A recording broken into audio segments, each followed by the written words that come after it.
এটা হলো আপনার পুরাতন একটা আইডি কার্ড।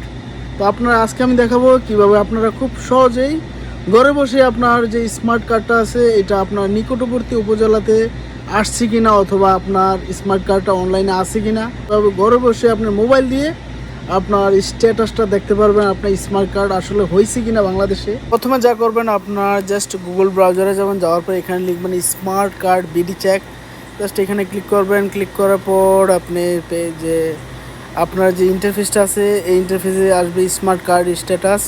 আপনার পরিচয়পত্র নাম্বারটা দিবেন, তারপর জন্ম তারিখ, মাস, বছর দিবেন। আচ্ছা জাস্ট আমি আপনাদেরকে দেখাচ্ছি, আমি একটা আইডি কার্ডের নাম্বার দিচ্ছি।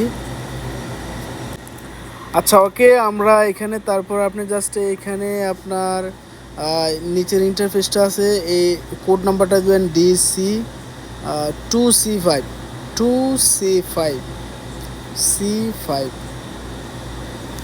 তারপর জাস্ট এখানে আপনারা সাবমিটে ক্লিক করবেন। ক্লিক করার পর অন হয়েছে আপনার কুমিল্লা এই যে লোকটার আমি আইডি কার্ডটা আমি দেখালাম যে কমপ্লিট, উনি অলরেডি আইডি কার্ড পাইয়া লাইছে। তো আপনারা এমনি খুব সহজে আপনারা স্মার্ট কার্ড স্ট্যাটাসটা দেখতে পারবেন। যাদের স্মার্ট কার্ড স্ট্যাটাস নাই তারা দেখবেন নো স্মার্ট কার্ড ইস্যু। আপনারা এমনি খুব সহজে আপনার স্মার্ট কার্ড স্ট্যাটাসটা দেখতে পারবেন।